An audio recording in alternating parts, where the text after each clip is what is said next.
let's talk about puppy socialisation. So we hear the term puppy socialisation all the time as a dog owner, and there are things that are socialising and there are things that are not socialising.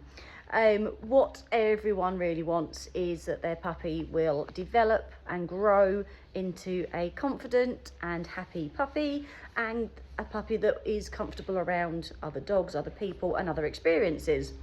So a big part of socialisation is to include lots of different things, lots of different experiences for them. So that means not just meeting lots of other puppies and playing. Meeting other puppies can be part of it, but we want lots and lots of experiences with socialisation. So that means starting in your home, letting your puppy experience different floor surfaces, different sounds, utility, equipment, things like that, but other sounds as well. That could be music, that could be if there's things that you have that make a sound, you could use them while your puppy is playing. It includes different items for them to be on. So it might be that you have different things. I've got stuff here, for example, I've got place boards with carpet on. I've got steps and different mats and things like that. I've just had a canine conditioning session, so I've got different surfaces, different textures again, things like that for them to climb on and to lay on and things like that. It might be giving them different things to chew, so different types of toys that they can have, so not always just the same type of toy. You've got soft toys and obviously you've got tough, durable ones for them to chew, for example. You've got different flavours, different textures, different sizes of toys, different sounds of toys. Again, part of play, keeping it nice and upbeat and nice and fun.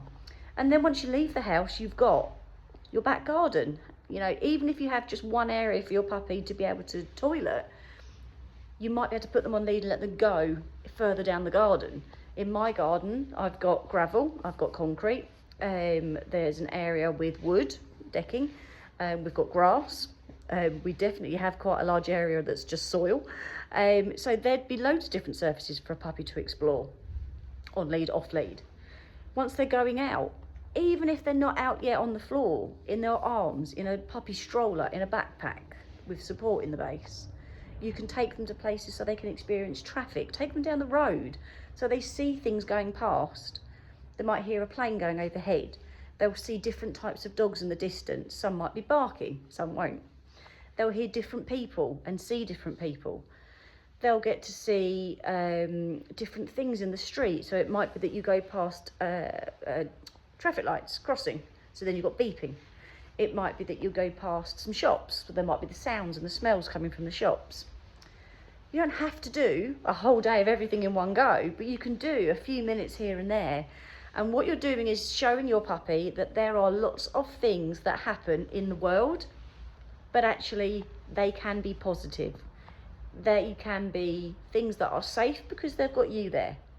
And they are things that might occur when they least expect it.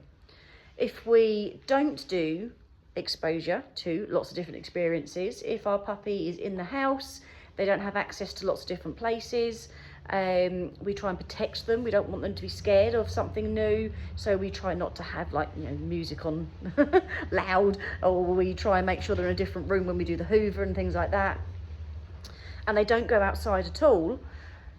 You can run the risk of when they do then start going outside, once they've had all their vaccinations, etc., and they're ready to go out, you can run the risk that suddenly the whole world is there, and that's really daunting, and you could end up with a puppy that hasn't got the social skills that you were hoping for.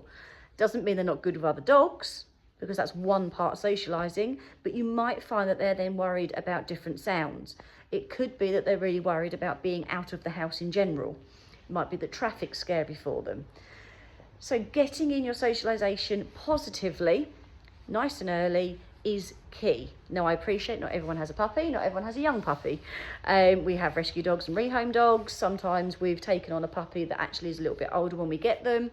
And there's various circumstances. But if you do have a younger puppy and you're thinking, what do I need to do for socialisation? Everything, as many things as you can possibly think of.